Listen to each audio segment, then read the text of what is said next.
क्या होगा अगर रावण, सुपरमैन और शक्तिमान के बीच में फाइट हो जाए तो कौन जीतेगा? और इन तीनों में से सबसे पावरफुल कैरेक्टर कौन है? डीसी का most powerful super hero Superman, Lankapati Dashanan Ravan या इंडियन सुपर हीरो शक्तिमान? तो ये वीडियो बहुत ही इंटरेस्टिंग होने वाली है, इसलिए इसे बिल्कुल भी स्किप मत करना और एंड तक जरूर देखना ताकि तुम कुछ भी मिस ना करो। तो शक्तिमान, रावण और सुपरमैन तीनों अपनी सुपर पावरफुल और सुपर डिस्ट्रक्टिव स्टैंड की वजह से मोस्ट पावरफुल कैरेक्टर्स में से एक है और बहुत ही कम ऐसे कैरेक्टर्स हैं जो एक्चुअली उन्हें हरा पाए हैं। तो सबसे पहले बात करते हैं शक्तिमान वर्सेस सुपरमैन की और जानने की कोशिश करते हैं कि इन दोनों में से ज्यादा पावरफुल कौन है। बात करें शक्तिमान की, तो शक्तिमान हमें पहली बार 1997 के एक टीवी शो में देखने को मिला था और ये पहली सुपर हीरो सीरीज थी जो पूरे भारत में फेमस हुई थी। बात करें शक्तिमान के ओरिजिन की, तो मानवता की शुरुआत में इंसान बहुत सुखी थे, पर सदियां बीती और 3 युग बीते और वही इंसान जो इतने टाइम से शांति और प्यार से रह रहे थे, उनके दिल में लालच और बुराई आने लगी और इसी लालच और बुराई से इंसानियत खोखली होकर टूटती रही अगले 6000 सालों तक। और इस सब को रोकने के लिए ऋषियों का एक समूह जो कि खुद को सूर्यवंशी बुलाते थे, उन्होंने एक इंसान को चुना और उस इंसान को कुंडलिनी योगा के द्वारा अपने शरीर के साथ चक्रों को जागृत करके उनकी पावर्स को कंट्रोल करना सिखाया और इन चक्रास को जागृत करके उसे बहुत सारी सुपर नेचुरल और मैजिकल पावर्स मिली और इन पावर्स पर पूरा कंट्रोल पाने के लिए उसने अपनी बॉडी को एक यज्ञ के दौरान यज्ञ की अग्नि में समर्पित कर दिया और डेथ की जगह उसे मिली सुपर नेचुरल और मैजिकल पावर्स और उसकी बॉडी 5 लाइफ एलिमेंट्स में ट्रांसफॉर्म हो गई, जिससे उसे इन 5 लाइफ एलिमेंट्स पर फुल कंट्रोल मिला और उसने पूरी दुनिया से लालच और बुराई को खत्म करने की प्रतिज्ञा ली। और उसके इसी काम को देखते हुए एक रिपोर्टर जिसका नाम गीता विश्वास था, उसने उसका नाम शक्तिमान रखा और बाद में हमें पता चलता है कि शक्तिमान एक्चुअली श्री सत्या का पुनर्जन्म है जो कि महाभारत के टाइम में सूर्यवंशी का हिस्सा थे और वो अपनी इस लाइफ में एक नॉर्मल फोटोग्राफर रिपोर्टर है जिसका नाम है पंडित गंगाधर विद्याधर मायाधर ओमकारनाथ शास्त्री। बात करें कुछ बेसिक पावर्स की, तो शक्तिमान के पास Superman strength, speed, stamina, durability, fly, energy projection, energy manipulation, element manipulation और इमोर्टैलिटी जैसी पावर्स हैं। शक्तिमान अपनी बॉडी को 5 life element fire, air, earth, space और वाटर में ट्रांसफॉर्म कर सकता है और उसकी यही चीज उसे इमोर्टल और अनडिफीबल बना देती है, क्योंकि अगर समहाउ कोई उसे मारकर उसकी पूरी बॉडी को भी डिस्ट्रॉय कर देता है फिर भी शक्तिमान नहीं मरेगा, बल्कि 5 लाइफ एलिमेंट्स उसकी बॉडी को दोबारा से रिवाइव कर लेंगे। और जब तक हमारे यूनिवर्स में फायर, एयर, अर्थ, स्पेस या वाटर में से कोई एक भी एलिमेंट है तब तक शक्तिमान को मार पाना ऑलमोस्ट इम्पॉसिबल है। और अगर शक्तिमान का कोई एनिमी शक्तिमान को मारना चाहता है तो पहले उसे पूरे यूनिवर्स से इन 5 लाइफ एलिमेंट्स को डिस्ट्रॉय करना होगा, या इन अदर वर्ड्स पूरे यूनिवर्स को, उसके बाद खुद की बॉडी को और उसके बाद शक्तिमान को। पर अगर एक भी लाइफ एलिमेंट बच गया तो शक्तिमान दोबारा से रिबॉर्न हो जाएगा। शक्तिमान लाइट की स्पीड से ट्रैवल कर सकता है, स्पेस में विदाउट ऑक्सीजन सांस ले सकता है, डायमेंशंस के बीच में ट्रैवल कर सकता है और सुपरमैन की तरह अपनी आंखों से लेजर लाइट भी छोड़ सकता है। और शक्तिमान की ये सब पावर्स उसे मार्वल और डीसी के बहुत सारे सुपर हीरो से कई गुना ज्यादा पावरफुल बना देती है। साथ ही शक्तिमान के पास कॉस्मिक अवेयरनेस भी है जिससे उसे अपने यूनिवर्स या मल्टीवर्स में क्या चल रहा है सब पता होता है। तो ये थी शक्तिमान की पावर्स और शक्तिमान की पावर्स को अच्छे से जान लेने के बाद अब बात कर लेते हैं सुपरमैन की और जानने की कोशिश करते हैं कि आखिर सुपरमैन कितना पावरफुल है। तो सुपरमैन डीसी यूनिवर्स का मोस्ट पावरफुल सुपर हीरो है जो कि क्रिप्टॉन नाम के एक प्लैनेट को बिलोंग करता है, लेकिन जब उसका प्लैनेट डिस्ट्रॉय होने वाला होता है तो उसके पेरेंट्स उसे अर्थ पर भेज देते हैं ताकि वो जिंदा रहकर सर्वाइव कर सके। बात करें कुछ बेसिक पावर्स की, तो सुपरमैन के पास Superman strength, speed, stamina, durability, fly और हीट विजन जैसी पावर्स हैं। सुपरमैन बहुत ही ज्यादा स्ट्रॉन्ग है और थॉर की तरह एज के साथ साथ उसकी पावर्स और भी बढ़ती जा रही हैं। सुपरमैन की पावर्स हमारे इंडिया के जादू से इंस्पायर्ड है, बस जहाँ पर जादू को अपनी पावर्स को यूज करने के लिए धूप की जरूरत होती है वहीं पर शायद सुपरमैन के अंदर एक बहुत ही पावरफुल बैटरी है जो कि एक बार चार्ज हो जाने के बाद सुपरमैन को रात के लिए भी लड़ने के लिए पावर प्रोवाइड करती है। सुपरमैन एक बार फुल चार्ज हो जाने के बाद साउंड बैरियर से भी ज्यादा तेज उड़ सकता है और ऑलमोस्ट फ्लैश के बराबर ही फास्ट है, जिससे हम जस्टिस लीग में देख भी चुके हैं। सुपरमैन अपनी आंखों से डेडली लेजर लाइट छोड़ सकता है, चीजों के आर पार देख सकता है और बहुत ही दूर से आ रही आवाज को भी क्लियरली सुन सकता है। सुपरमैन स्पेस में विदाउट ऑक्सीजन सांस ले सकता है और सुपर ब्रेथ का भी यूज कर सकता है, जिसका यूज करके वो किसी भी चीज को बर्फ में बदलकर उसे इजीली तोड़ सकता है। सुपरमैन बहुत ही ज्यादा ड्यूरेबल है जो कि सन के कोर की गर्मी को भी सर्वाइव कर सकता है और बड़े से बड़ा न्यूक्लियर बॉम्ब भी उसका कुछ नहीं बिगाड़ सकते। तो ये थी सुपरमैन की पावर्स और सुपरमैन और शक्तिमान की पावर्स को अच्छे से जान लेने के बाद अब बात कर लेते हैं फाइट कंपैरिजन की और जानने की कोशिश करते हैं कि इन दोनों में से ज्यादा पावरफुल कौन है और फाइट होने पर कौन जीतेगा। तो सुपरमैन डीसी यूनिवर्स का मोस्ट पावरफुल सुपर हीरो है जो कि बहुत ही ज्यादा पावरफुल है और वो अपने एक ही अटैक में पूरे के पूरे प्लैनेट्स तक को डिस्ट्रॉय कर सकता है। पर पावर्स के मामले में शक्तिमान सुपरमैन से कई गुना ज्यादा पावरफुल है। सुपरमैन के पास सुपर स्ट्रेंथ है पर शक्तिमान के पास इमेंसिव स्ट्रेंथ है और उस स्ट्रेंथ के मामले में सुपरमैन से कई गुना ज्यादा पावरफुल है। सुपरमैन अपनी आंखों से लेजर लाइट छोड़ सकता है पर शक्तिमान पर इसका कोई भी असर नहीं होगा। और मान लो अगर सुपरमैन समहाउ अपनी लेजर लाइट से शक्तिमान की पूरी बॉडी को भी डिस्ट्रॉय कर देता है, फिर भी शक्तिमान नहीं मरेगा, बल्कि 5 लाइफ एलिमेंट्स फिर से उसको रिवाइव कर लेंगे। और सुपरमैन चाहे कितना ही पावरफुल क्यों ना हो, वो एटलीस्ट 5 लाइफ एलिमेंट्स को तो यूनिवर्स से डिस्ट्रॉय नहीं कर सकता। और जब तक इन 5 लाइफ एलिमेंट्स में से एक एलिमेंट भी शक्तिमान के आसपास अवेलेबल है, तब तक शक्तिमान इमॉर्टल है। जबकि दूसरी तरफ सुपरमैन पावरफुल तो बहुत है, पर एटलीस्ट वो इमॉर्टल नहीं है, और इवन बैटमैन तक उसे मार चुका है। और अगर शक्तिमान चाहे तो शक्तिमान के लिए क्रिप्टोन जाके क्रिप्टोनाइट लाना भी उतनी बड़ी बात नहीं है। इन द एंड सुपरमैन अपना बेस्ट देगा, पर डीसी का मोस्ट पावरफुल सुपरहीरो ना ही शक्तिमान को हरा सकता है और ना ही उसे मार सकता है, जबकि शक्तिमान सुपरमैन को मार भी सकता है और उसे हरा भी सकता है। हालांकि शक्तिमान सुपरमैन को नहीं मारेगा, क्योंकि शक्तिमान बुराई को मारता है, ना कि बुरे लोगों को, पर एटलीस्ट वो उसे इजीली हरा और मार सकता है। और इस तरह से शक्तिमान इस फाइट का एक अल्टीमेट विनर होगा, और फाइट में चाहे जो भी हो, इन द एंड जीतेगा शक्तिमान ही। तो बात करते हैं शक्तिमान वर्सेस रावण की, और जानने की कोशिश करते हैं कि इन दोनों में से ज्यादा पावरफुल कौन है।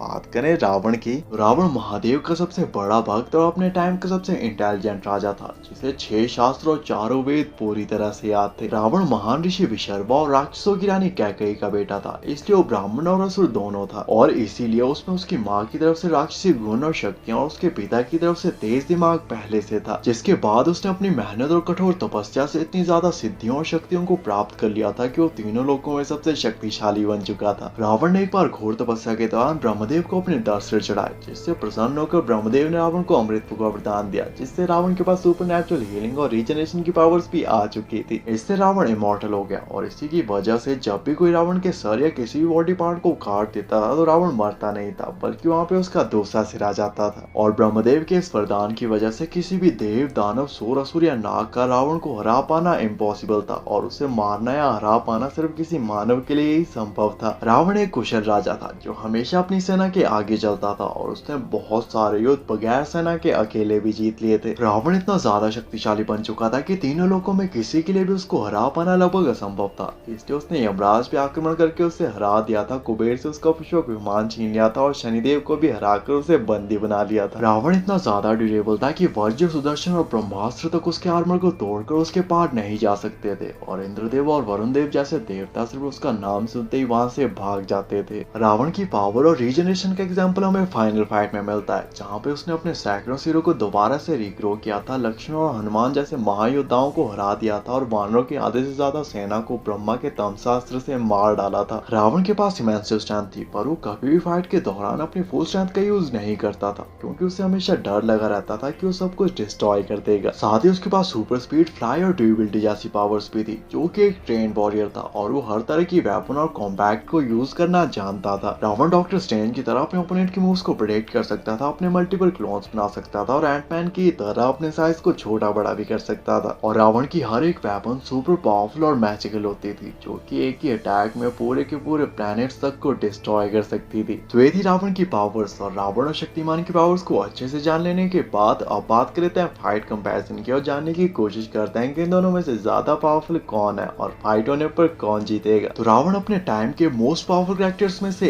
एक था, और तीनों लोगों में किसी के लिए भी उसको हरा पाना लगभग असंभव था, पर अगर उस टाइम पर वहां पर शक्तिमान होता तो शायद रिजल्ट्स डिफरेंट हो सकते थे। रावण को ब्रह्मदेव का वरदान प्राप्त था, जिसकी वजह से उसको मारना या हरा पाना सिर्फ किसी मानव के लिए ही संभव था, और शक्तिमान एक मानव ही है, जिसने कुंडलिनी योगा के थ्रू अपनी शक्तियां हासिल की हैं। रावण के पास ब्रह्मास्त्र जैसे सुपर पावरफुल और मैजिकल वेपन्स हैं, जो कि पूरे के पूरे यूनिवर्स को एक ही सेकंड में डिस्ट्रॉय कर सकते हैं, पर शक्तिमान पर उनका कोई भी असर नहीं होगा। पर चलो मान लो कि शक्तिमान पे इनका असर होता है, और रावण ब्रह्मास्त्र के द्वारा शक्तिमान की पूरी बॉडी को ही डिस्ट्रॉय कर देता है, फिर भी शक्तिमान नहीं मरेगा, बल्कि 5 लाइफ एलिमेंट्स उसकी बॉडी को दोबारा से रिवाइव कर लेंगे। और जब तक यूनिवर्स में फायर, एयर, अर्थ, स्पेस या वाटर में से कोई एक भी एलिमेंट है, शक्तिमान को मार पाना ऑलमोस्ट इम्पॉसिबल है। अगर रावण कहीं से किलविश को ढूंढ कर या उसके साथ टीम अप करके पाप मणि ले आए, वो अलग बात है, पर दूसरी तरफ रावण भी ऑलमोस्ट इमॉर्टल है, क्योंकि उसकी नाभि में अमृत है, जिससे वो भी नहीं मर सकता। और फाइनल बैटल की तरह शक्तिमान के खिलाफ भी फाइट में वो अपने हजारों सिरों को दोबारा से रीग्रो कर सकता है। अगर विभीषण फिर से अच्छाई का साथ देने के लिए शक्तिमान के पास जाकर उसे नाभि में अमृत के बारे में बता दे, वो अलग बात है, पर शक्तिमान बुराई को मारता है, ना कि बुरे लोगों को, इसलिए मोस्ट ऑफ द चांसेस है कि शक्तिमान रावण को मारने की बजाय उसे हराने और उसे समझाने की कोशिश करेगा। रावण के पास बहुत सारी मैजिकल और सुपर पावरफुल मायावी शक्तियां हैं, पर शक्तिमान लाइट की स्पीड से ट्रैवल कर सकता है, और क्योंकि युद्ध के दौरान श्री राम के तीर भी रावण तक पहुंच जाते थे जो एटलीस्ट लाइट की स्पीड से ट्रैवल नहीं करते होंगे। इससे हम ये आइडिया लगा सकते हैं कि रावण के पास सुपर स्पीड या रिफ्लेक्सेस नहीं है, जो कि शक्तिमान के लिए इस फाइट में एक बहुत बड़ा एडवांटेज होगा। रावण और शक्तिमान दोनों ही बहुत ही पावरफुल कैरेक्टर हैं, पर पावर्स के मामले में रावण शक्तिमान से ज्यादा स्ट्रॉन्ग है और इसी के लिए भगवान को खुद अवतार लेके आना पड़ा था ताकि वो रावण को मार सके। पर इसका ये मतलब बिल्कुल भी नहीं है कि रावण इस फाइट में शक्तिमान के खिलाफ जीत सकता है, क्योंकि शक्तिमान के पास 5 लाइफ एलिमेंट्स पर फुल कंट्रोल है। शक्तिमान इमॉर्टल है और लाइट की स्पीड से ट्रैवल भी कर सकता है, पर साथ ही क्योंकि वो एक इंसान है इसलिए वो ब्रह्मदेव के वरदान की वजह से एक्चुअली रावण को मार सकता है। इन दी एंड हो सकता है ये फाइट कई हजार सालों या इटर्निटी के लिए चलती रहे, पर इन दी एंड इस फाइट के जीतने के चांसेस शक्तिमान के ज्यादा है और एटलीस्ट मेरे हिसाब से इस फाइट का विनर शक्तिमान ही होगा। बाकी तुम्हारे हिसाब से इस फाइट की और क्या पॉसिबिलिटीज हो सकती हैं और नेक्स्ट वीडियो की टॉप वीडियो बनानी चाहिए, कमेंट करके जरूर बताना। ऐसे अमेजिंग वीडियोस के लिए चैनल को सब्सक्राइब कर देना एंड थैंक्स फॉर वॉचिंग।